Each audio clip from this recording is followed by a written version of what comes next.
Hello दोस्तों, कैसे हैं आप सभी लोग। स्वागत है आप सभी लोगों का मेरे चैनल नॉवल बॉय डॉन पर। मेरे चैनल को सब्सक्राइब करके नोटिफिकेशन ऑन कर लीजिए ताकि आप सभी को नए नए कंटेंट मिल सके। धन्यवाद। तो चलिए आज के एपिसोड को शुरू करते हैं। एपिसोड 21, पहली जानलेवा मुलाकात। अब आगे। दिन के उजाले में रोशन हो रहा बड़े बड़े पेड़ों वाला हरा भरा जंगल काफी खतरनाक और भयानक लग रहा था। इशिका नदी के किनारे चुपचाप अपना हाथ पीछे बांधे हाथों में तलवार पकड़े खड़ी अरण्या की बातें सुन रही थी। बदलते वक्त के साथ साथ इशिका की आंखों में गुस्सा बढ़ता ही जा रहा था। अरण्या की आत्मा ने गुस्से में कहा, हम मानते हैं इशिका, तुम्हारे साथ गलत हुआ, बहुत गलत हुआ। पर तुम ही तो कहती हो ना, हम जो करते हैं उसका हिसाब हमें आज या कल जरूर चुकाना पड़ता है। और तुमने जो किया, क्या तुम्हें उसका हिसाब नहीं चुकाना पड़ेगा? कितनों की जिंदगियां बर्बाद की है तुमने, कितनों के सर से पिता का साया छीन लिया तुमने इशिका। ये बात तो तुम बहुत अच्छे से जानती हो कि सर पर पिता का साया न होना कितना बड़ा कष्ट होता है। क्या तुम्हें एक बार भी अपने बच्चों की चिंता नहीं हुई? बकवास बंद करो अपनी, इशिका ने चीखते हुए कहा। उसकी क्रूर और खतरनाक आवाज नदियों के कलकल के शोर और हवाओं के शोर के बीच गूंज उठी। उसकी आवाज पेड़ की टहनी पर खड़े काले साए को भी सुनाई दी और उसके शक्ति प्रदर्शित करते हाथ रुक गए, जिससे वह अपने से कुछ मीटर की दूरी पर खड़े शख्स को मारने के लिए उपयोग कर रहा था। उसके हाथों की लंबी पतली उंगलियां, जिसमें उसने इस वक्त सिर्फ एक काले रंग की अंगूठी पहन रखी थी, इस प्रकार हरकतें करने लगी जैसे वो काला साया कुछ सोच रहा हो। तभी अचानक उसकी उंगलियों की हरकत बंद हो गई। उसने एक आह भरते हुए धीमे स्वर में कहा, नहीं, वो सिर्फ मेरा शिकार है। कहते हुए उसने अपना हाथ घुमाया, जिसमें से काले रंग के धुएं जैसी शक्तियां निकलने लगी। लेकिन फिर अचानक उसने अपने हाथ से बंद कर लिए और अपने हाथ पीछे बांधकर सामने देखने लगा, जैसे कोई रुचिकर चीज मिली हो देखने को। अल्पविराम अल्पविराम। अरण्या की आत्मा उसकी तेज आवाज सुन चुप हो गई, लेकिन फिर उसने मुंह फेरते हुए कहा, तुम चिल्लाकर मेरा मुंह नहीं बंद करवा सकती। इशिका अपने कदम पीछे लेते हुए एक बार फिर बिना अपना नकाब हटाए उसे घूर कर देखते हुए बोली, यदि तुम इस समय जीवित होती तो ये कहने से पहले तुम्हारी गर्दन अलग हो चुकी होती। कहते हुए इशिका पीछे मुड़ी और अपने हाथों में ली तलवार पर पकड़ कसते हुए एक बड़े से पेड़ की तरफ भागने लगी, जिसके चारों तरफ उसकी मोटी मोटी बेलें लटकी हुई थी। तभी वही नदी के पास की झाड़ियों से एक खूंखार सा भेड़िया बाहर निकला और अरण्या के पीछे भागने लगा। अरण्या की आत्मा की आंखों में क्रोध लिए वहां से गायब हो गई, क्योंकि वो नहीं चाहती थी कि उसके मुंह से कोई भी ऐसे शब्द निकले जो अरण्या को और भी कष्ट में डाल दे। इसलिए उसे वहां से जाना ही बेहतर लगा। वह भेड़िया इशिका के करीब पहुंच गया। इशिका अभी आगे भाग रही थी, उसकी तलवार जैसी बेखौफ निगाहें, जिसमें न तो अपनी मौत का डर था और न ही किसी के लिए दया। भेड़िए ने उस पर हमला किया। वो उस तक पहुंच पाता उससे पहले ही इशिका पेड़ की बेल पकड़ते हुए फुर्ती से उसकी मोटी सी डाली पर खड़ी हो गई, और वह भेड़िया गुर्राते हुए पीली आंखों से अरण्या को घूर कर देखता रहा। अल्पविराम अल्पविराम। ऊंचे से पेड़ की पतली सी टहनी पर खड़ा काला साया वैसे ही चुपचाप खड़ा रहा। अचानक ही उसने अपना हाथ घुमाया और अरण्या का पैर फिसल गया। वह सीधा नीचे गिर गई। उसने हैरानी से पेड़ की डाली की तरफ देखा, जहां से उसे ऐसा लगा कि किसी ने उसका पैर खींचा हो। फिर अपनी हैरानी को दूसरी तरफ करते हुए उसकी नजरें अपनी तरफ बढ़ रहे भेड़िए पर पड़ी, जिसे सिर्फ अपनी भूख से मतलब था। अरण्या झटके से उठकर बैठी और अपने पैर जमीन पर टिकाते हुए अपनी चमकती हुई धारदार तलवार को जमीन पर रखकर भेड़िए की आंखों में देखने लगी। वह भेड़िया उसकी तरफ दौड़ते हुए कूदा। अरण्या बिल्कुल एक माहिर खिलाड़ी की तरह वहां से हटते हुए बड़े आराम से भेड़िए के शरीर में अपनी नुकीली तलवार घुसा दी, और वह भेड़िया वहीं मारा गया। उसके खून के छींटे इशिका के काले रंग के कपड़ों पर जा गिरे, जिसमें पहले से ही ना जाने कितनों के खून के छींटे पड़े हुए थे। उसने एक नजर भेड़िए को देखा और अपनी तलवार निकालते हुए अपनी नजरें फेर ली। उसे कुछ अजीब लग रहा था। उसने चारों तरफ अपनी नजरें घुमाई, लेकिन उसे वहां कुछ भी नहीं दिखाई दिया। तो उसे वहां से जाना ही सही लगा। अल्पविराम अल्पविराम डॉट डॉट डॉट। इसने तो उसे चींटियों की तरह मसल दिया। ये थोड़ा आनंददायक था, इससे ज्यादा आनंद तो इसे मारने में आएगा। कहते हुए वो साया वहां से गायब हुआ और अरण्या के बिल्कुल पीछे खड़ा होकर उसे देखने लगा। अरण्या की इधर उधर घूमती हुई नजरें थम गई, जैसे उसे महसूस हो गया कि कोई उसके पीछे है। उसने बिना देरी किए फुर्ती दिखाते हुए तलवार से वार किया, लेकिन वो साया जैसे तैयार था। उसने खुद को बड़े आराम से बचा लिया और अरण्या की तलवार पकड़े हाथों को पकड़ लिया। अरण्या की तीखी काली आंखों में हैरानी के भाव आ गए। वो हैरानी से अपने सामने खड़े ऊपर से नीचे तक काले लिबास में ढके हुए शख्स को देखते हुए अपना हाथ छुड़ाने की कोशिश करने लगी। उस साये ने अरण्या के हाथ को सिर्फ एक हाथ से पकड़ रखा था। उसने अपनी सिर्फ थोड़ी सी ताकत का इस्तेमाल करते हुए अरण्या के गर्दन के पास तलवार बढ़ाने लगा। अरण्या अपनी हैरानी छोड़ते हुए दोनों हाथ लगाकर उसे रोकने की कोशिश करने लगी। वही वह शैतान तो बस अपने हुडी के अंदर से सिर्फ उसकी बेखौफ तलवार जैसी निगाहें देखते हुए धीरे से बोला, यह नजरें जानी पहचानी सी क्यों है? क्या ये कोई स्त्री है? उसने स्वयं से प्रश्न किया। अरण्या उसकी पकड़ से खुद को छुड़ा नहीं पा रही थी, लेकिन उसकी आंखों में बिल्कुल भी डर के भाव नहीं आए। वह साया उसे तेजी से पीछे ले जाते हुए एक पेड़ से कसकर सटा दिया, जिससे अरण्या की पीठ में चोट लग गई। पीड़ा से अरण्या की आंखें कुछ पल के लिए बंद जरूर हुई, लेकिन अगले ही पल उसने अपनी आंखें खोली और गुस्से से उसके ढके हुए चेहरे को देखते हुए उसने जोर से अपना पैर उसके पैरों पर मारा, लेकिन उस शैतान ने अपने पैर हटा लिए। ऐसे वार खाली जाने से अरण्या के गले पर तलवार की धार छू गई, लेकिन उसने अभी भी कोशिश जारी रखी।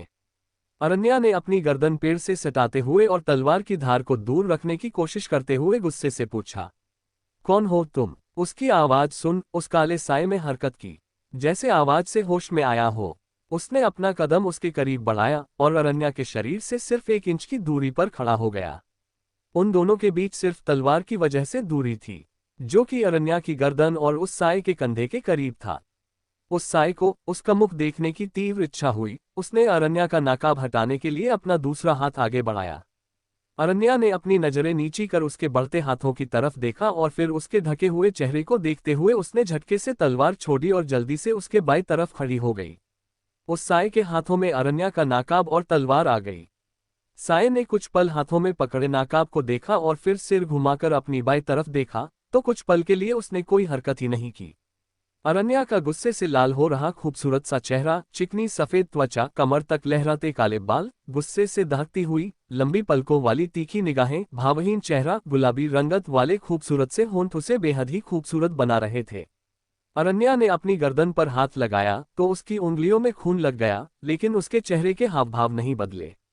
उस काले साये को हरकत न करता देख अरण्या की आंखों में उसके लिए घृणा के भाव आ गए, जैसे वह समझ गई हो कि वो हरकत क्यों नहीं कर रहा। अचानक ही काले साये ने फुर्ती से हरकत की और अरण्या की गर्दन पकड़ उसे हवा में उठाते हुए हंसकर बोला, ओह, तो ये तुम हो? यकीन नहीं हो रहा, तुम आज भी इसी जंगल में हो। अरण्या उसकी पकड़ ने अपनी गर्दन छुड़ाने की कोशिश करने लगी। उसके दोनों पैर हवा में ऊपर उठे हुए थे। अरण्या अपनी गर्दन छुड़ाने की कोशिश करते हुए दांत पीसकर बोली, कौन हो तुम? और तुम मुझे कैसे जानते हो? उसकी अकड़ और गुस्से से भरी आवाज सुन वह साया खुद को हंसने से नहीं रोक पाया। उसने हंसते हुए कहा, तुम हमें भूल गई? ये तो गलत बात है, हम कोई भूलने वाली चीज नहीं। कहते हुए उसने तलवार पर पकड़ बनाई और अरण्या के पेट की तरफ बढ़ा दी। अभी भी अरण्या की आंखों में मौत का खौफ बिल्कुल नहीं दिखा। भले ही उसे सांस लेने में कितनी भी तकलीफ हो रही हो, लेकिन उसकी बेखौफ आंखों में डर का नामो निशान तक नहीं आया। उसकी आंखें देख साये ने तलवार बीच में ही रोक ली और तलवार की नोक अरण्या के पेट में छू गई। अरण्या की सांसें धीरे धीरे रुकने लगी। वह साया एक बार फिर आह भरते हुए बोला, वैसे तुम्हारे शिशुओं का क्या हुआ जो तुम्हारे गर्भ में थे? कहते हुए वो अरण्या के पेट पर हल्के हल्के अपनी तलवार गड़ाने लगा। अपने शिशुओं के बारे में सुनते ही अरण्या की बंद होती आंखें झटके से खुल गई। उसने अपने दोनों हाथों से कसकर उसका हाथ पकड़ा और छुड़ाने की कोशिश करते हुए हवा में लटके हुए एक पैर से उसके तलवार वाले हाथों पर एक वार किया, जिससे उसके हाथों की तलवार छूट गई। और फिर वो अपने दोनों पैर झटके से गर्दन पकड़े हुए हाथों पर लपेटते हुए घूम गई, जिससे शैतान की पकड़ अरण्या की गर्दन से छूट गई। ये सब अरण्या ने काफी फुर्ती से किया था। ये साये के लिए एक नई तरह की तकनीक थी। ये दूसरी बार था जब किसी ने उस पर वार किया था। अरण्या के कदम जमीन पर पड़ते उससे पहले ही साये ने बिना उसे छुए गुस्से से दूर फेंक दिया। अरण्या उड़ते हुए एक पेड़ से टकराकर तेजी से जमीन पर गिरी। वह जमीन पर कुछ देर वैसे ही लेटी रही, क्योंकि उसकी पीठ पर काफी जोर की चोट लगी थी। उसने खांसते हुए जोर जोर से सांसें ली और फिर उठकर बैठ गई। उसने अपनी लाल हो चुकी नजरें और पसीने से भीगा हुआ चेहरा ऊपर कर उस तरफ देखा जहां वो साया एक हाथ में नकाब लिए अपने उस हाथ को देख रहा था, जिस पर अरण्या ने अपने पैरों से वार किया था। अरण्या ने गुस्से से जमीन पर हाथ मारा और खड़ी हो गई। उसे नहीं पता था कि ये कौन है, क्या है, लेकिन इसकी हिम्मत कैसे हुई हमारे बच्चों के विषय में बात करने की। और यह है कौन, और क्या जानता है हमारे बच्चों के विषय में। अरण्या खड़ी हो गई और वहीं से गुस्से में तेज आवाज में बोली, इतने ताकतवर होकर भी एक काय की भांति अपना मुख क्यों छुपा रखा है। इतना सुनना था कि अचानक से उसने हथेलियां खोली और जमीन पर पड़ी तलवार उसके हाथों में आ गई। वो तलवार आगे किए हुए हवा की गति से अरण्या के निकट पहुंचा। अरण्या ने तुरंत ही वहां से हट गई, जिससे वो तलवार के वार से बच गई। साय ने जमीन पर पैर रखा और हंसते हुए पीछे मुड़ा, लेकिन उसे अरण्या वहां नहीं दिखाई दी।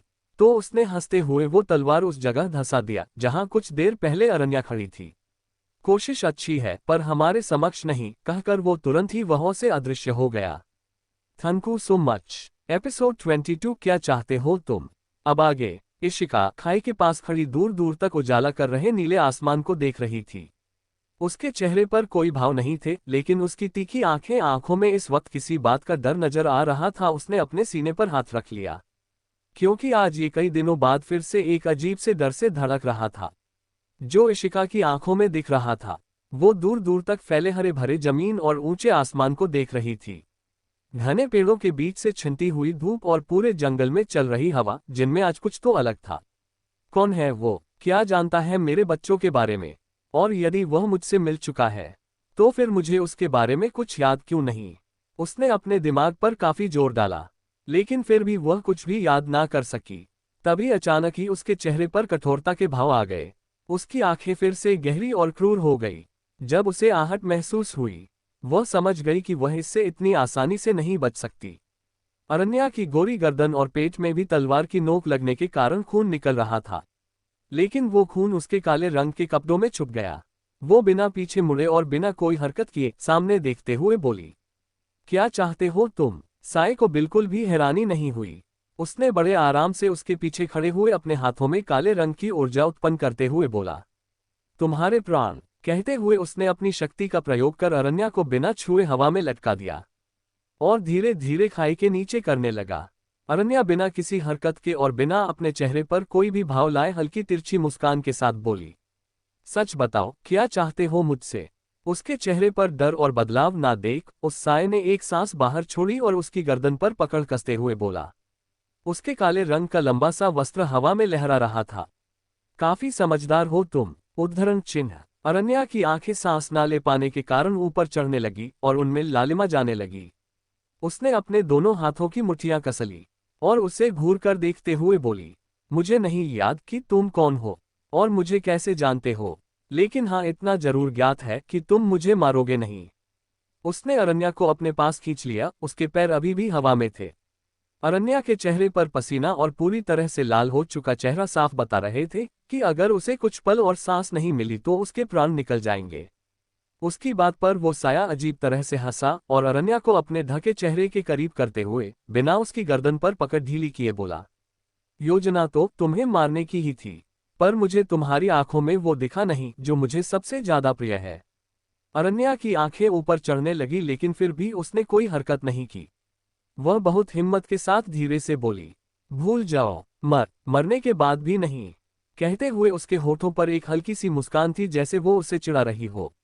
अचानक ही साय ने बिना कुछ कहे अरण्या को खाई में धकेल दिया और अपने दूसरे हाथ से शक्ति कर उत्पन्न करते हुए पीछे वार किया। पीछे नीले रंग का वो तेंदुआ जो उसके ऊपर वार करने वाला था, एक ही वार में दूर जाकर गिरा और उसकी वहीं पर मृत्यु हो गई। ये सब अरण्या ने अपनी बेहोश होती आंखों से देख लिया था और फिर वह नीचे गिरने लगी। उसे अभी भी होश था, वो अभी पूरी तरह से बेहोश नहीं हुई थी। साया ने एक कदम आगे बढ़ाया और अपने हाथ पीछे बांधते हुए अरण्या को नीचे गिरते देखता रहा। अरण्या ने बदहवासी में इधर उधर देखा और फिर सांस लेने की कोशिश करते हुए अपने कमर में बंधी हुई लंबी सी पट्टी को खोलने लगी। काफी कोशिशों के बाद आखिरकार उसने वो पट्टी खोल ली, जिससे उसके कपड़े हल्के ढीले हो गए। उसने बिना आंखें खोले नीचे गिरते हुए अपने दोनों हाथों से पट्टी का एक एक सिरा पकड़ लिया, जिससे हवा की गति के कारण वो मोटी सी पट्टी ऊपर की तरफ उड़ने लगी। कई पेड़ों से टकराने के बाद आखिरकार वह पट्टी एक मोटी सी डाली पर अटक गई और वो झटके से रुक गई। इसमें अरण्या को काफी चोट तो आई, लेकिन उसने उस पट्टी को अपने दोनों हाथों में कसकर लपेट लिया और धीरे धीरे सांसें लेते हुए खुद को संभालने लगी। पेड़ों और पत्थरों से टकराने के बाद उसके शरीर में काफी दर्द होने लगा। उसकी गर्दन पर और भी कई निशान और शरीर पर भी कई चोटें लग गई, जिसमें से खून निकलकर उसके काले रंग के वस्त्रों को गीला करने लगा। उसके दिमाग में बस एक ही ख्याल चल रहा था कि अगर वह मर गई तो उसके बच्चों का क्या होगा। ये ख्याल और अपने बच्चों चेहरा उसके जहन में घूम रहा था और इसी ने उसे हिम्मत दी। आखिरकार उसने अपनी आंखें खोली। कुछ समय तक ऐसे ही लटके रहने के बाद वो धीरे धीरे अपनी चेतना में वापस आने लगी। उसे सिर्फ अभी अपनी बढ़ी हुई धड़कनें, दिमाग में गूंजती बातें और अपनी ही तेज और गहरी सांसों की आवाज सुनाई दे रही थी। बाकी का उसे न तो कुछ सुनाई दे रहा था और न ही कुछ समझ आ रहा था। उसे ऐसा लग रहा था जैसे उसका पूरा शरीर सुन्न हो चुका है। उसने धीरे से बुदबुदाते हुए कहा, नहीं, मैं मर नहीं सकती, मुझे जीना होगा। कहते हुए वो अपने दोनों हाथों में लटक रही पट्टियों को ऊपर की तरफ लपेटने लगी। वो पट्टी काफी मोटी और चौड़ी थी, जो एक आदमी के लटकने का भार आराम से सह सकती थी। अरण्या पट्टियों को अपने दोनों हाथों से लपेटते हुए आखिरकार तने तक पहुंच गई। उसने अपने दोनों हाथों से मोटी सी डाली को पकड़ा और काफी मशक्कत के बाद अपने शरीर को ऊपर खींचकर चढ़ा पाए। वो मोटे से तने पर आराम से बैठते हुए अपना पीठ पीछे टीका कर सांसें लेकर खुद को शांत करने लगी। साथ ही साथ वह अपने खून से सने हाथों में अपनी वो पट्टियां भी लपेट रही थी। उसके वस्त्र ढीले हो चुके थे, जिससे उसकी गर्दन और उसका पेट थोड़ा बहुत दिखने लगा। वहां पर भी खून और चोटों के निशान बन चुके थे। कुछ ही देर में अरण्या का चेहरा पूरी तरह से शांत हो गया और उसके चेहरे के भाव एक बार फिर शून्य हो गए, जैसे उसे अपनी चोटों की तकलीफ ही नहीं हो रही हो। तभी वह साया अचानक से वहां पहुंचा और अरण्या के पैरों के पास अपने बहुत हल्के कदमों के साथ खड़ा हो गया। उसके आने का एहसास ना तो वह लगे हुए पेड़ पौधों को हुआ और ना ही उसके डाली पर खड़े होने से डालियों पर कोई भी असर हुआ। वो साया अपने अपने पंजों पर बैठा और अपने ढके हुए चेहरे से अरण्या के हल्के बिखरे बाल, बंद आंखों, दोनों चेहरों पर लगे हुए हल्के हल्के खरोच, खुली गर्दन जिन पर भी खून लगा हुआ था, और उभरा हुआ वक्ष जिस पर काले रंग का आंतरिक वस्त्र था, और एक तरफ से हल्का खुला हुआ उसका पेट जहां से उसके पेट का थोड़ा बहुत हिस्सा दिख रहा था। अरण्या बिना अपनी आंखें खोले अपने वस्त्रों को सही करने लगी। उसने अपने कपड़ों की डोरी अच्छे से बांधी और आंखें खोलते हुए बोली, मैंने कहा था ना, नहीं देख पाओगे जो तुम देखना चाहते हो, कभी नहीं। फिर अपने दांत कसते हुए उसे देखकर गुस्से से बोली, क्योंकि मेरी ये आंखें वही दिखाती है जिनकी इजाजत मैं इन्हें देती हूँ।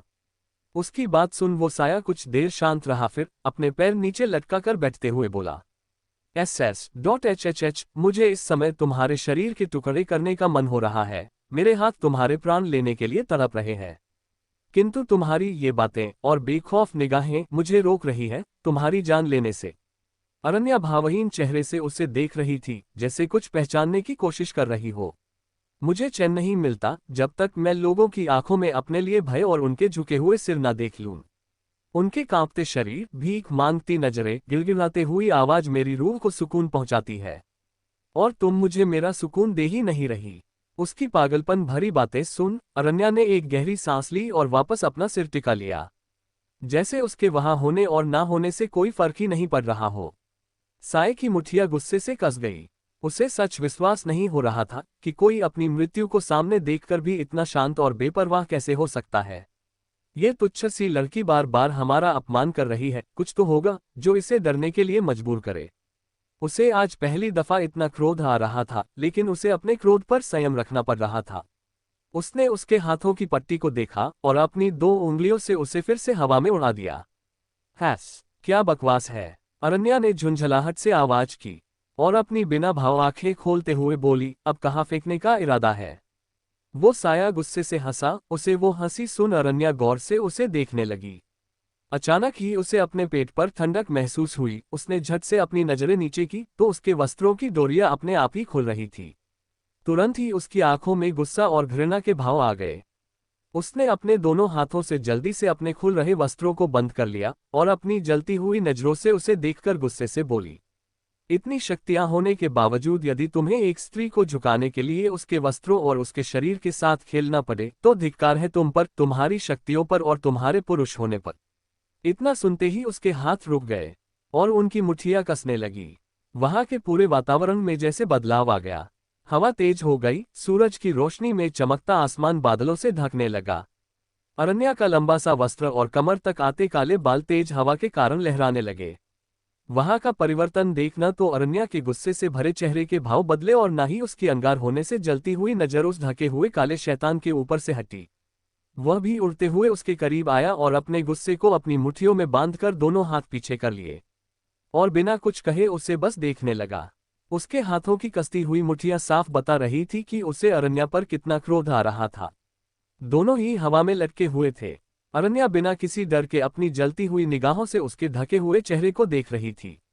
उसे उसका चेहरा नहीं दिख रहा था, लेकिन वह उसका गुस्सा चारों तरफ हो रहे वातावरण के बदलाव में महसूस कर सकती थी। अरण्या को उसकी आंखें नहीं दिख रही थी, लेकिन उसे ऐसा लग रहा था जैसे वह उसकी आंखों को ही देख रहा है। अरण्या ने एक बार फिर दांत पीसकर कहा, तुम्हें मेरे साथ ही युद्ध करना है, प्राण लेना है, जो करना है वो करो, लेकिन कभी मेरे चरित्र और मेरे स्वाभिमान के साथ खिलवाड़ करने की कोशिश मत करना। फिर थोड़ा रुककर बिना अपनी पलकें झपकाए, नहीं तो मैं नहीं जानती कि तुमसे कैसे लड़ूंगी, तुमसे जीतूंगी भी या नहीं। लेकिन हाँ, इतना जरूर पक्का करूंगी कि तुम मुझे कभी ना भूलो, मरने के बाद भी नहीं। साय ने 2 उंगली घुमाए और अरण्या मोटे से पेड़ से जा टकराए। दर्द से अरण्या ने आंखें बंद कर ली। अरण्या की पीठ में पेड़ पर निकली हुई हल्की सी लकड़ी बुरी तरह से गल गई। उसने अपनी आंखें बंद करके और दर्द से अपने होंठ कस लिए। साय ने एक बार फिर अपनी उंगली आगे घुमाई और एक झटके से अरण्या फिर से उसके पास पहुंचकर उसी जगह रुक गई जहां वो कुछ देर पहले खड़ी थी। साय ने बिना दया दिखाए अपना जादू खत्म किया और इसी के साथ वो नीचे गिरने लगी। साय ने उसका हाथ पकड़ लिया। अपने हाथ पर पकड़ महसूस कर अरण्या ने अपनी लाल गुस्से से भरी आंखें खोली, तो साय ने अपनी पकड़ ढीली कर दी, जिससे अब सिर्फ अरण्या ने उसका हाथ पकड़ रखा था। जब अरण्या ने ये देखा कि उसने किसी का सहारा लिया है, तो उसने अपने होंठ तिरछे किए और अपने हाथों की एक एक उंगलियां खोल दी, और अचानक ही उसने झटके से अपना हाथ छोड़ दिया और खाई में नीचे गिरने लगी। साय ने अपने हाथों को देखा और फिर अरण्या को, जो उसे चिढ़ाने वाली मुस्कान लिए नीचे गिर रही थी। Smile with horns. एक बार फिर उसकी मुट्ठी कस गई। छोटा सा भूत। थैंक यू सो मच बेबे। चैप्टर अच्छा लगे तो लाइक और कमेंट जरूर करे। अरण्या बिना कुछ किए बार बार उसे हरा रही थी। एपिसोड 23, जिस दिन मैंने तुम्हारी कमजोरी ढूंढ ली, तुम्हें ऐसी मौत देंगे।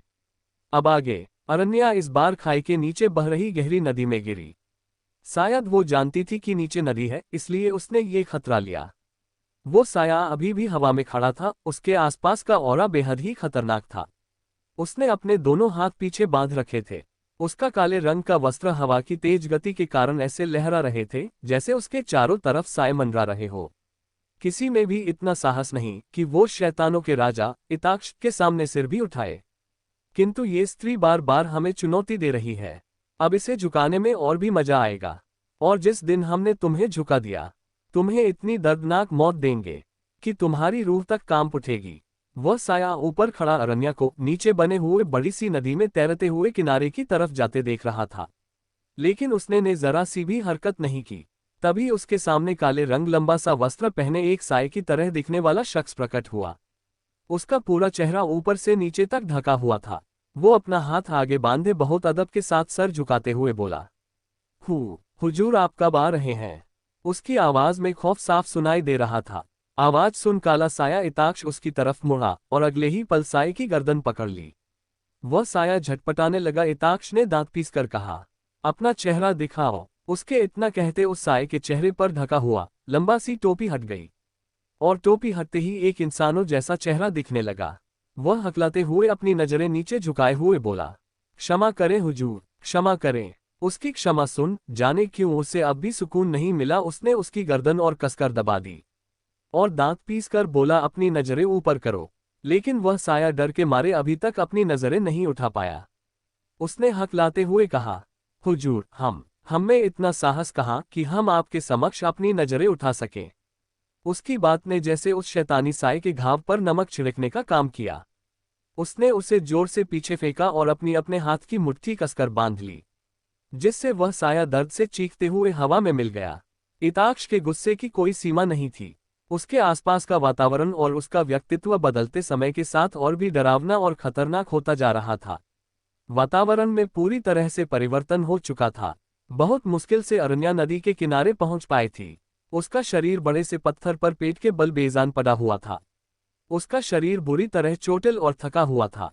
3 दिनों की थकान उसके चेहरे पर साफ दिख रही थी। उसके पूरे वस्त्र बाल पूरी तरह से भीगे हुए थे। उसके पीठ से हल्के हल्के खून भी निकल रहे थे। सुबह से सायंकाल होने को आई। आसमान का उजाला ढलते हुए सूरज की लाल किरणों में बदलने लगा। लेकिन अरण्या की मूर्छा नहीं टूटी। ना जाने क्यों वहां आने वाले किसी भी जानवर ने अरण्या पर वार नहीं किया। अब तक वो साया भी वहां से जा चुका था। कुछ समय पश्चात पत्थर पर बेहोश पड़ी अरण्या की आंखें धीरे धीरे खुली। उसकी आंखों के सामने अभी भी पूरी तरह से धुंधलापन छाया हुआ था। कुछ समय पश्चात उसे पूरी तरह से होश आया। उसने अपने चारों तरफ देखा तो उसके चेहरे के भाव और भी कठोर हो गए।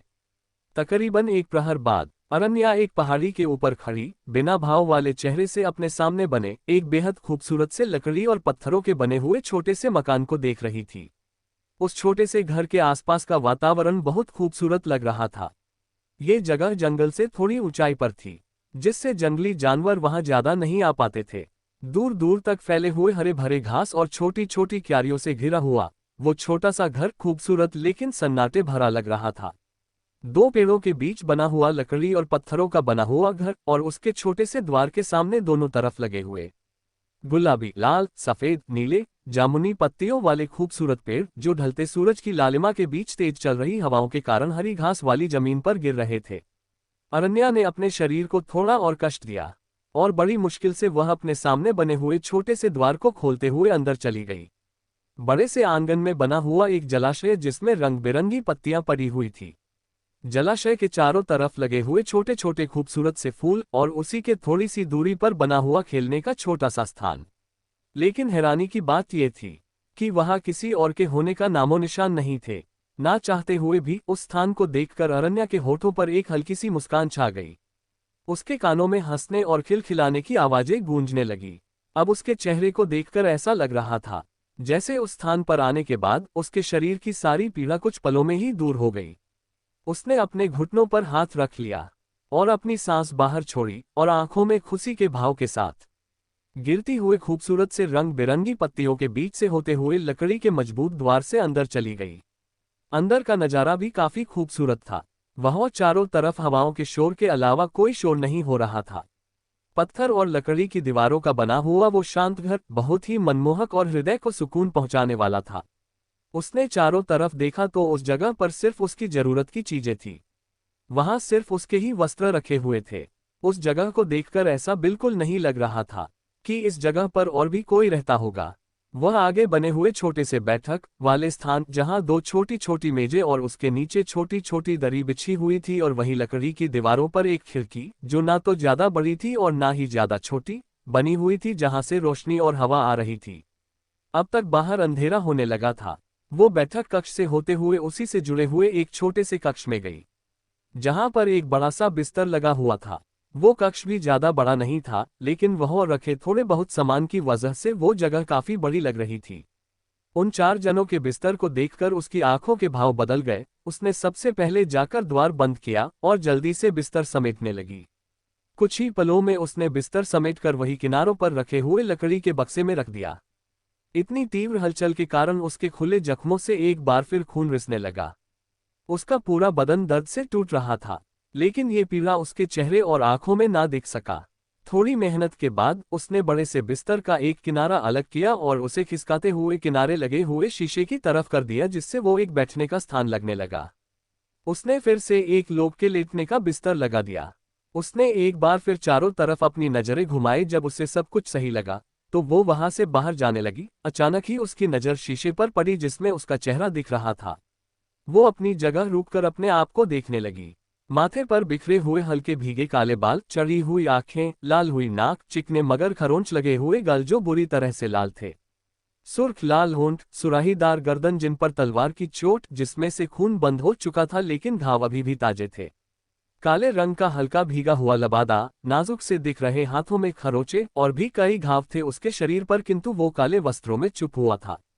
उसने कुछ देर तक बिना किसी भाव के खुद को देखा और फिर नजरें फेरते हुए वहां से चली गई। अब तक बाहर पूरी तरह से अंधेरा हो चुका था। अरण्या ने अपने वस्त्र बदल लिए, किंतु अभी भी उसने अपने घाव का उपचार नहीं किया। उसने अपने बालों को ऊपर लपेट लिया और अपने छोटे से घर में मसालों से रोशनी करने लगी। कुछ ही समय से वह पूरा घर मसालों की पीली रोशनी से जगमगा उठा। अब ये जगह ख्वाबों से भी ज्यादा खूबसूरत लगने लगी। चारों तरफ छाया हुआ अंधेरा, जंगल और पहाड़ी पर चल रही तेज हवाओं के कारण पेड़ों के हिलने का शोर और अरण्या के छोटे से घर के सामने लगे हुए रंग बिरंगे पेड़ों से गिरती हुई पत्तियों के बीच वह पीले रंग की रोशनी से जगमगाता लकड़ी का घर बहुत ही लुभावना दिख रहा था। अरण्या ने द्वार के बाहर भी दोनों तरफ पत्थरों के बने सांचे में मशाल जला दी, जिससे बाहर छाया हुआ अंधेरा पीले रंग की रोशनी में बदल गया। चारों तरफ छाए अंधेरे और चांद तारों की रोशनी के बीच पीले रंग की रोशनी में प्रकाशित हो रहा ये घर आज से 5 साल पहले ऐसा नहीं था। 5 वर्ष पूर्व जब वह इस जगह पर आई थी, तो यहाँ पर पहले से ही यह छोटा सा टूटा फूटा लकड़ी का घर बना हुआ था। उसने और गिन्नी ने अपने हाथों से इस मकान को सजाया था। कुछ महीनों बाद इस मकान में उसके बच्चों ने जान डाल दी और ये वीरान सा मकान घर में बदल गया। अनन्या को भी जीने और खुश होने का मकसद मिल गया। ये सब उसके लिए आसान नहीं था, बहुत मुश्किल था, पर उसकी हिम्मत ने ये कर दिखाया और आज आखिरकार उसके पास एक अच्छी जिंदगी थी। लेकिन शायद उसकी यह खुशियां भी उसे दूर होना चाहती थी, जिसका अंदाजा उसे 3 दिन पहले से ही होने लगा।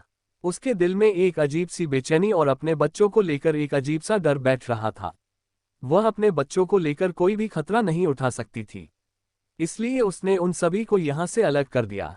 तभी अचानक है जैसे उसे कुछ याद आया। उसके चेहरे के भाव बेहद कठोर और आंखों में चिंता के भाव दिखने लगे। वह भागते हुए अंदर गई। उसने धनुष बाण उठाया, हाथों में मसाल ली और जल्दी से द्वार से बाहर निकलते हुए बाहर भागते हुए आवाज लगाई, सैवी। उसकी आवाज सुन वहां घूम रहा एक काले रंग का घोड़ा दौड़ते हुए उसके पास आया। अरण्या बिना रुके अपने हाथों की मशाल को उस घोड़े के गर्दन के पास ऊंचाई पर बंधे हुए लकड़ी के सांचे में लगाया और उस पर बैठ गई। उसने घोड़ा भगाते हुए लगाम पकड़ी और घोड़ा पहाड़ी के ढलान से नीचे उतरते हुए अंधेरे जंगल की तरफ तेजी से बढ़ा दिया। Thank you so much. मिलेंगे नेक्स्ट चैप्टर में। तो आखिर अरण्या इतनी जल्दबाजी में कहाँ गई होगी? उसकी आंखों में चिंता किसके लिए थी? गैस करके बताओ। अगर आप यहाँ तक आ गए हैं तो प्लीज लाइक कर दे और प्यारा सा कमेंट कर दे, जिससे हमें सपोर्ट मिलेगा ऐसे ही और वीडियो लाने के लिए। एपिसोड 24। मेरा खिलौना तो मूर्छित हो गया। अब आगे। रात का अंधेरा उस जंगल को काफी डरावना और खतरनाक बना रहे थे। दूर दूर तक फैले हुए जंगल में से आती हुई जंगली जानवरों की आवाजें और कीड़ों का शोर काफी तेजी से सुनाई दे रहा था।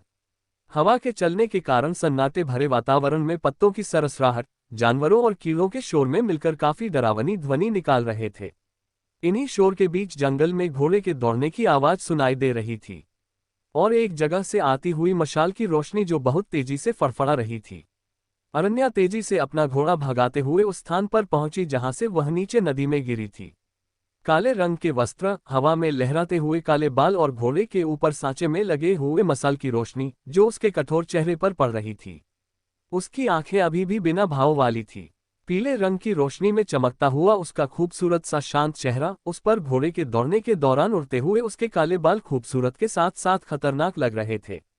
अरण्या घोड़ा दौड़ाते हुए इधर उधर कुछ ढूंढ रही थी।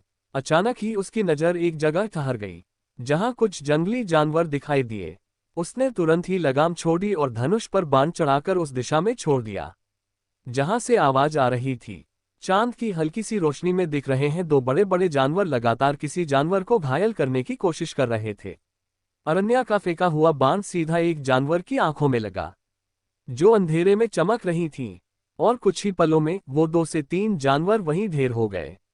अरण्या जो हमेशा से यही सब कामों में खुद को व्यस्त रखती आई थी, अब वह इन सब में इतनी माहिर हो चुकी थी कि 4-5 जानवर उसके लिए कुछ मायने ही नहीं रखते थे। अपनी पिछली जिंदगी में भी उसकी जिंदगी कुछ इसी तरह जंगलों, पहाड़ियों, जानवर और इंसानों से लड़ते हुए बीती थी। उन सब को मारने के बाद अरण्या ने अपना घोड़ा उस तरफ बढ़ाया और जैसे ही उसने वहां पड़े हुए नीले तेंदुए को देखा तो एक पल के लिए उसके कदम ठहर से गए। वह तेंदुआ बहुत ही घायल और बिल्कुल मरने की अवस्था में था। अरण्या के हाथ हवा में रुक गए। कुछ पल वह उसे ऐसे ही देखती रही, फिर वह अपने घोड़े से उतरी और बहुत मुश्किलों के बाद उसे उठाकर अपने घोड़े पर चढ़ा लिया और उसे अपने साथ अपने निवास स्थान पर ले गई। इन 5 सालों में अगर उसका कोई सहारा और कोई रखवाला था तो बस यही एक जानवर। जिसे उसने मारने के बजाय औषधि लगाकर ठीक कर दिया था। ये 5 साल उसके लिए आसान नहीं थे, लेकिन इस एक जानवर ने उसका साथ कभी नहीं छोड़ा, और आज उसी वजह से मारा भी गया। बीतते समय के साथ रात्रि गहराती जा रही थी। अब तो जानवरों का शोर भी कम होने लगा। पूरा जंगल सिर्फ और सिर्फ सन्नाटा से ही गूंज रहा था। लेकिन अरण्या को अभी भी विश्राम करने की फुर्सत नहीं थी। उसने खुद से ही अपने बड़े से आंगन में एक गड्ढा खोदा और उसमें उस मरे हुए तेंदुए को ससम्मान दफनाकर उसके ऊपर मिट्टी डाल दी। अरण्या की आंखों में नमी आ गई, लेकिन उसने अपने आंसुओं को बाहर नहीं आने दिया। वह कुछ देर तक वहीं बैठकर उसकी कब्र को देखती रही। उसका शांत मगर भावहीन चेहरा तेंदुए की कब्र के पास रखी मसाल में साफ दिख रहा था। इस रोशनी में उसकी आंखों में झलकती हल्की नमी देखी जा सकती थी। अब तक अरण्या पूरी तरह से थककर चूर हो चुकी थी। उसके पास अब अपने शरीर का एक भी अंग हिलाने की हिम्मत नहीं थी। उसने धीरे से कहा, हमें क्षमा कर दो, हम तुम्हारी सहायता नहीं कर पाए। वो वही घास पर पीठ के बल लेट गई, और चारों तरफ छाए अंधेरे और आसमान में चमक रहे खूबसूरत से चांद और सितारों को देखने लगी। लेकिन अचानक ही उसके चेहरे के भाव फिर से कठोर हो गए। जैसे ही उसने अपने पीछे हवा में उड़ते हुए उस काले साए को देखा, वो बिना अपनी पलकें झपकाए गुस्से से उसे देखती रही। उसे इस तरह खुद को देखते पाकर अपना चेहरा ढके हुए साए ने हंसते हुए कहा, क्या हुआ, थक गई क्या? चलो फिर तुम्हारी थकान को और बढ़ाते हैं। उसकी बात सुन अरण्या ने उसे देखा और झटके से उठते हुए धनुष बाण उठाकर अपना एक तीर उस पर चला दिया। वह साया किनारे हट गया। चो चो चो, निशाना अच्छा था, किंतु शिकारी हम भी कच्चे नहीं, कहते हुए वो उसकी हालत पर हंसा। उसने अपनी 2 उंगलियां घुमाए अरण्या को दिखाते हुए।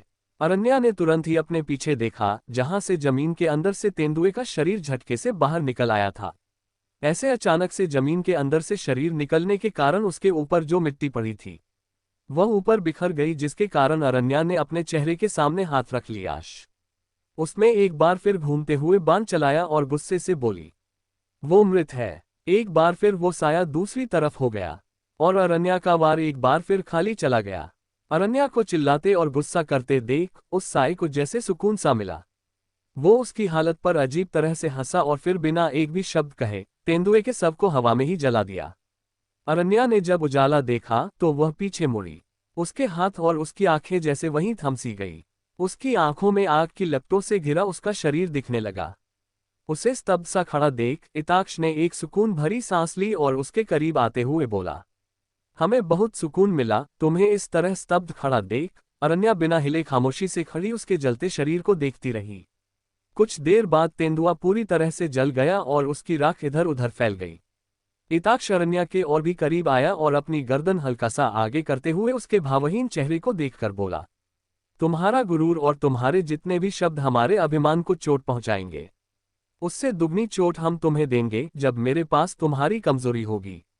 तो बस कोशिश करो कि उसे मुझसे छुपा कर रख सको, क्योंकि हम इस खेल को इतनी शीघ्र समाप्त नहीं करना चाहते। अरण्या, जो अपने मैदान में बिखरे हुए तेंदुए की राख को देख रही थी, वह पीछे मुड़ी और अपने हाथ पीछे बांधकर उसके ढके हुए चेहरे को देखने लगी। साया भी खामोशी से उसकी अजीब से भाव वाले आंखों को देखता रहा। अचानक ही अरण्या की आंखों के भाव बदल गए। उसने अपने होठ तिरछे किए और उसके करीब जाते हुए बोली, बहुत अच्छा किया तुमने जो उसकी राख मेरे आंगन में फैला दी। जीते जी उसने हमेशा मेरी सहायता की और मरने के बाद अब वह मेरे आंगन के पौधों में महकेगा। वो साया बिना कुछ बोले उसके चेहरे को देखता रह गया। अरण्या ने अपना एक कदम आगे बढ़ाया और उसके करीब होते हुए बोली, मेरी कमजोरी तक पहुंचने से पहले कहीं ऐसा ना हो कि मैं तुम्हारी कमजोरी बन जाऊं। कहते हुए अरण्या अजीब तरीके से धीमे से हंसी और अपनी एक आंख मार दी और वहां से चली गई। साया कुछ देर तक ऐसे ही खड़ा रहा, फिर उसने अपना सर नीचे किया। थोड़ी ही देर में उसके धीमे धीमे हंसने की आवाज में सुनाई देने लगी। धीरे धीरे कर उसकी हंसी और भी तेज हो गई। उसने अपना सर ऊपर कर लिया और हंसते हुए बोला, सोचा नहीं था कि कभी कि कोई इंसान एक खिलौना इतना दिलचस्प होगा। सच में बहुत खूब चुके थे इन बेजान से खिलौनों से खेलते हुए, लगता है अब आनंद आएगा खिलौने को तोड़ने में। कहते हुए को जोर जोर से हंसने लगा। उसकी हंसी पूरे वातावरण में भूल गई। पेड़ों पर सो रहे पक्षी और जानवर टीचर का शोर अचानक ही पूरे जंगल में फैल गया। अनन्या अपने घर में दूसरी तरफ बने हुए एक छोट से स्नान करते अपने वस्त्र बदलकर निकली। वह अपने भक्तों की पट्टियां बांध रही थी। उसने भी उसकी वह खतरनाक हंसी और उसकी हंसी की वजह से जानवरों और पक्षियों में होने वाली हलचल भी सुनी, लेकिन उसके चेहरे पर किसी भी तरह की कोई भाव नहीं आए। वह उसी घर से जुड़े हुए रसोई घर में गई और अपने बाल लपेटते हुए अपने लिए कुछ बनाने लगी।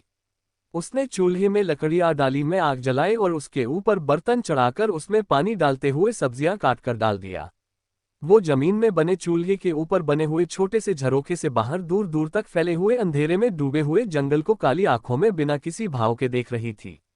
उसके भावहीन चेहरे को देखकर ऐसा लग रहा था जैसे उसे किसी प्रकार की कोई तकलीफ ही नहीं, ना अपनी चोटों की, ना किसी से दूर होने की और ना ही किसी के बिछड़ने का।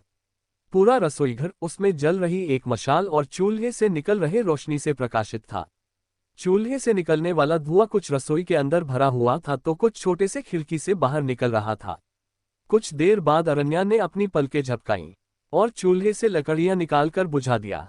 फिर एक बड़े से पात्र में उसने उन सब्जियों को निकाल लिया और झरोखे को बंद करके पात्र लेकर बाहर निकली। वो जैसी ही बैठक कक्ष में पहुंची, इताक्ष घर के अंदर भी आ चुका था। वो चारों ओर देखते हुए बोला, मानना पड़ेगा आशियाना काफी खूबसूरत गई तुम्हारा। अरन्या ने उसे ठंडी नजरों से देखा और वहां से जाने लगी। साया उसे यूं ही जाता देख सिर हिलाते हुए बोला, घर आए मेहमान का कोई इस प्रकार स्वागत करता है।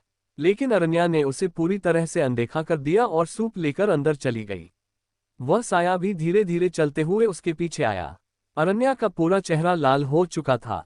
वो जो सूप अपने बिस्तर के पास बने हुए छोटे से मेज पर रखकर बिस्तर पर बैठने जा रही थी, अचानक ही उसका पैर फिसला और वह एक झटके से पेट के बल बिस्तर पर गिर पड़े। एक बार फिर उसका पूरा शरीर दर्द से तिलमिला उठा। उसने अपनी आंखें खोलने की कोशिश की, लेकिन अब वह बुरी तरह से थकी हुई थी। उसे नींद तो नहीं आई, पर शायद दर्द की वजह से बेहोश हो गई। बॉस आया, उसके पास आया और उस कक्ष को देखते हुए, मैंने आपकी चिंता क्यों, बोला। क्यों बेचारे अपने शरीर को इतना थका दिया कि उसमें जान ही नहीं बची चलने की। कहते हुए उसके पास पहुंचा और अपना हाथ पीछे बांधकर झुककर उसके चेहरे को देखने लगा। अरन्या की आंखें पूरी तरह से बंद थी और उसका पूरा चेहरा लाल हो चुका था। वह उसका चेहरा देखकर आह भरते हुए बोला, आह, मेरा खिलौना तो मूर्छित हो गया। Thank you so much. Subscribe करके बेल आइकन को भी प्रेस कर ले और कमेंट में मुझे टाइमिंग जरूर बताएं कि मैं वीडियो किस टाइम पर अपलोड करूं। एपिसोड 25, क्या ये मर गई। अब आगे। अर्धरात्रि का समय। अरन्या एक बड़े से नगर में बने एक खूबसूरत से घर के सामने खड़ी हुई थी। वह पूरी तरह से हैरान थी। उसने चारों तरफ देखा और खुद से बदबदाए, मैं यहाँ कैसे। फिर उसने अपने चारों तरफ देखा तो उसे वह साया कहीं नहीं नजर आया। क्या होगा अगर उसने मुझे यहाँ देख लिया। कहते हुए वह वापस जाने को मुड़ी, लेकिन अचानक ही उसके कदम रुक गए जब उसने चांद की सफेद रोशनी में अपनी परछाई नहीं देखी।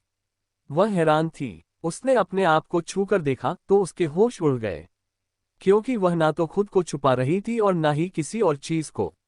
नहीं, ऐसा नहीं हो सकता, मैं ऐसे कैसे। कहते हुए उसने अरन्या को बुलाने लगी। तभी उसे अरन्या की आत्मा सफेद लिबास में खड़ी हुई दिखाई दी। इशिका ने उसकी आत्मा को देखते हुए पूछा, ये सब क्या हुआ है अरन्या, बताओ मुझे, मैं जिंदा हूं ना अभी, क्या हो रहा है मुझे। इस समय अरन्या की आत्मा बहुत ही शांति से खड़ी थी। उसने उसे कुछ पल देखा और फिर अपना मुंह मोड़ते हुए बोली, लगता है बहुत ज्यादा प्रेम है अपने बच्चों से। कहना क्या चाहती हो तुम। इशिका कड़क आवाज में बोली, यही कि तुम अपना शरीर छोड़कर यहाँ आए हो। वो बिना किसी भाव के बोली। इशिका की आंखों में हैरानी के भाव आ गए। उसने उसके पास जाते हुए गुस्से से कहा, क्या मतलब है तुम्हारा। अरन्या की आत्मा उसकी तरफ देखते हुए बोली, यही कि तुम अपने शरीर को छोड़कर अपने बच्चों से मिलने आए हो। इसका मतलब मैं अभी जिंदा हूं। अरन्या की आत्मा ने हाँ में सिर हिलाया। तो इशिका ने एक बार फिर पूछा, ये कैसे हो सकता है, क्योंकि वह मेरा शरीर है और तुमने अभी तक मुझे पूरी तरह से मुक्त नहीं किया है, इसलिए मेरे शरीर ने तुम्हें पूरी तरह से अपनाया नहीं। अरन्या की आत्मा ने गुस्से से कहा। उसकी बात सुना इशिका का चेहरा फिर से कठोर होने लगा। उसके बदलते भाव को देखकर अरन्या की आत्मा रूखे स्वर में बोली, जब तक तुम मुझे सही तरीके से यहां से विदा नहीं करोगी, मेरा शरीर भी तुम्हें पूर्ण रूप से धारण नहीं कर पाएगा। और ऐसे में कोई भी ऐसा व्यक्ति या आत्मा जो तुमसे ज्यादा शक्तिशाली हो, तुम्हें काबू में कर सकता है या तुम्हें मेरे शरीर से निकाल सकता है। उसकी बात पर अरण्या गुस्से से दांत पीसकर बोली, तो ये बात तुमने मुझे आपसे पहले क्यों नहीं बताई? अरण्या की आत्मा भी गुस्से से उससे देखते हुए बोली, क्या आज से पूर्व तुमने कभी मुझसे कोई प्रश्न किया? तुम्हें तो नहीं चाहिए था ये जीवन, तो फिर अपनी आत्मा अपने शरीर से अलग देख तुम इतना घबराए क्यों? हाँ, नहीं चाहिए था मुझे ये शरीर और ना ही जीवन, किंतु अब मेरे जीने की वजह है, मेरे खुश होने की वजह है, और वो है मेरे बच्चे, जिन्हें मैं हर कीमत में अपने करीब रखना चाहती हूँ और उनके साथ अपनी जिंदगी बिताना चाहती हूँ। कहकर इशिका द्वार की तरफ बढ़ गई। उसे द्वार खोलने की भी जरूरत नहीं पड़ी और वह अंदर पहुंच गई। पुराने जमाने के बने हुए खूबसूरत से मजबूत लकड़ी के घर को देखते हुए एक कमरे में चली गई। उसकी बेचैन नजर अपने बच्चों को देखने के लिए तरस रही थी। अचानक उसकी नजर ठहर गई। जैसे ही उसकी नजर बिस्तर पर सो रहे खूबसूरत से भाई बहन पर पड़ी, उसने बेचैन आंखों में नमी आ गई। उसे लगा जैसे उसकी सारी थकान, सारी चिंता पल भर में खत्म हो गई। बड़े से गद्देदार बिस्तर पर सुकून की नींद सो रहे उसके दोनों बच्चे बेहद ही मासूम और प्यारे लग रहे थे। बिस्तर से थोड़े ऊपर बनी हुई एक छोटी सी खिड़की, जिस पर लड़कियों की लगी हुई मोटी जाली और पर्दों के बीच से चांद की रोशनी और रात्रि की शीतल हवा पूरे कमरे में फैल रही थी, जिस वजह से बिस्तर के चारों ओर लगे हुए सफेद रंग के हल्के जालीदार पर्दे हवा के कारण हल्के हल्के लहरा रहे थे। बिस्तर के नीचे भी एक बिस्तर लगा हुआ था, जिस पर एक खूबसूरत मगर चुलबुली सूरत वाली लड़की सो रही थी। अरण्या ने कुछ पल जमीन पर सोती हुई गिन्नी को देखा और फिर अपने कदम बिस्तर की तरफ बढ़ा दिए। वह बिस्तर पर अपने दोनों घुटने मोड़े बैठी हुई एकटक अपने बच्चों को निहार रही थी। उसने उन्हें छूने के लिए हाथ बढ़ाए तो उसके हाथ उनके शरीर के आर पार हो गए। उसने अपने हाथों को देखा और फिर मुस्कुरा दी, क्योंकि वह इतने में ही खुश थी। उनकी झलक देखकर, तुम दोनों मेरी दोनों जिंदगियों की सबसे खूबसूरत सी खुशी हो। मैं तुम्हारे किए कुछ भी करने को तैयार हूँ। मम्मा देखो ना, मेरी प्रिंसेस बिल्कुल आपके जैसी है, और ये मेरा क्यूट सा राजकुमार, इसके बारे में तो पूछो ही मत। कहता है, माँ आप विश्राम करो, आपका पुत्र बहुत बड़ा हो गया है, अब से वो आपका सारा काम करेगा। वो इस वक्त खुद से बातें किए जा रही थी। उसका चेहरा बिल्कुल सूना, लेकिन आंखें एक अजीब से दर्द और तड़प भरी हुई। वो काफी देर तक ऐसे ही बैठकर अपने बच्चों को देखते हुए बातें करती रही, फिर उन्हीं के बीच में लेट गई। वो उन्हें छू नहीं सकती थी, लेकिन महसूस तो कर सकती थी, और इसी तरह लेटे हुए ना जाने कब उसकी आंखें बंद हो गई। उसे खुद ही नहीं पता चला। उसके चेहरे पर एक अनकहा सा सुकून और एक होठों पर एक मीठी सी मुस्कान खिल रही थी, जिससे ये साफ पता चल रहा था कि वह अपने बच्चों के करीब कितना खुश और कितना सुकून भरा महसूस करती है। प्रातःकाल का समय, प्रातःकाल का उजाला और झरोखे से आती हुई ठंडी हवा सोते हुए बच्चों के खूबसूरत और मासूम से चेहरे पर पड़ी तो दोनों ने ही धीरे धीरे अपनी आंखें खोली। आंखें खोलता हुआ 4.5 वर्षीय बालक एक झटके से उठकर बैठा। उसने तुरंत ही अपनी नजरें इधर उधर घुमाई, जैसे कुछ ढूंढ रहा हो। उसके इस प्रकार झटके से उठने से उसके बगल में सो रही खूबसूरत सी उसी की हम उम्र की लड़की भी उठकर बैठ गई। उसने आंखें मलते हुए असमंजस भरे चेहरे से पूछा, क्या हुआ बड़े भाई, आप इस प्रकार क्यों उठे? हल्के नीले रंग के रात्रि के लिबादे में लंबे बालों, काली आंखों और बेहद कठोर चेहरे के साथ बैठा हुआ वो बालक कुछ सोच रहा था। उसे इस प्रकार बैठा देख वो बालिका भी थोड़ी गंभीर हो गई। उसने गंभीरता से पूछा, अब आप बताएंगे भी कि बस अकेले अकेले ही विचार करने का इरादा है? शांत बैठे लड़के ने लड़की को देखा और बहुत ही सख्त लहजे में बिना किसी भाव के बोला, वो यहाँ थी हिताक्षी। अपने भाई के बात सुन हिताक्षी ने भी बिस्तर पर चारों ओर देखा, तो उसे भी कुछ आभास हुआ। उसने गंभीरता से कहा, हाँ बड़े भाई, मुझे भी ऐसा ही लगता है, किंतु वह इतनी रात्रि यहाँ आए और हमसे बिना मिले चली गई। हिताक्षी थोड़ी देर सोचते हुए बोली, किंतु क्यों? दोनों के चेहरे पर ऐसे भाव थे जैसे वे कितने ज्यादा समझदार और कितने ज्यादा सूझबूझ वाले हो। लड़का बिस्तर से तुरंत उठने लगा, तो हिताक्षी ने हाथ पकड़कर उसे रोक लिया। नहीं ईशान भ्राता, माँ ने हमें आदेश दिया है कि उनकी आज्ञा के बिना हम यहाँ से कहीं नहीं जा सकते। किंतु हिताक्षी, मुझे ऐसा आभास हो रहा है कि माँ के साथ कुछ तो गलत है, मुझे तुरंत जाना होगा। हिताक्षी ने कड़क लहजे में कहा, नहीं बड़े भ्राता, हमें उनके आदेश का उल्लंघन नहीं करना चाहिए, अन्यथा उन्हें दुख होगा। उसकी बात सुन ईशान बिना किसी सवाल के वहीं बैठ गया। उन दोनों को देखकर कहीं से भी नहीं लग रहा था कि वे दोनों सिर्फ 4.5 वर्ष के हैं। तभी दोनों को आवाज सुनाई दी, ईशान, हिताक्षी, आप दोनों उठ गए। दोनों ने कक्ष में आती हुई गिन्नी को देखा और फिर अपनी मीठी सी आवाज में एक साथ बोले, शुभ प्रभात छोटी माँ। देखो हम दोनों उठ गए। मुस्कुराते हुए हिताक्षी बोली। गिन्नी उनके पास आते हुए बोली, शुभ प्रभात बच्चों, और पर्दे किनारे कर बिस्तर सही करने लगी। ठीक है, आप दोनों जाओ, स्नान कर लो। आज विद्यालय में आपका पहला दिन है।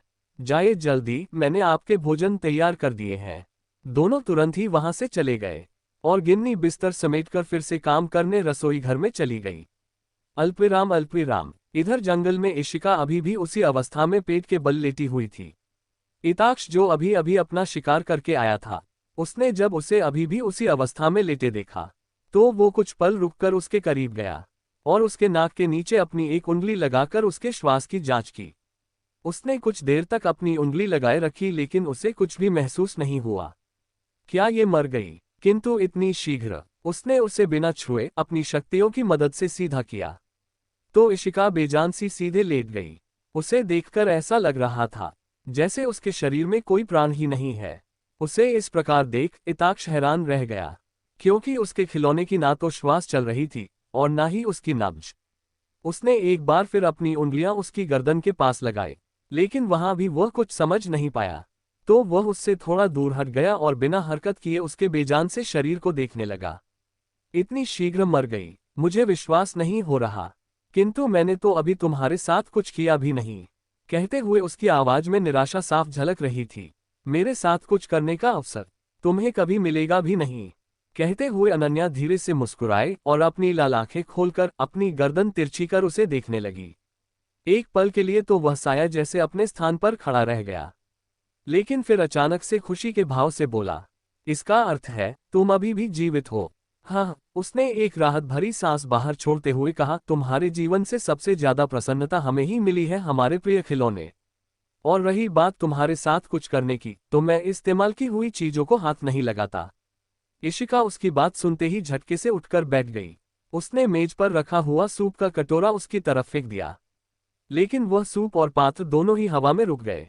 फिर अचानक ही अरण्या के ऊपर वह सूप गिरा और वह मिट्टी का पात्र उसके सर पर जोर से लगा। शह ब्लडी बास्टर्ड! अरण्या गुस्से से बुदबुदाई और अपनी नजरें फेरते हुए वहां से चली गई। वह साया उसे जाते देख हंसा और थोड़ी तेज आवाज में बोला, तुमने अभी मुझे क्या कहा? मैंने सही से सुना नहीं। कहते हुए वह भी उसके पीछे पीछे चला गया। Thank you so much. अगर आपको ऑडियो सीरीज टेलीग्राम पर चाहिए तो कमेंट में टेलीग्राम लिखें। Thank you for your support.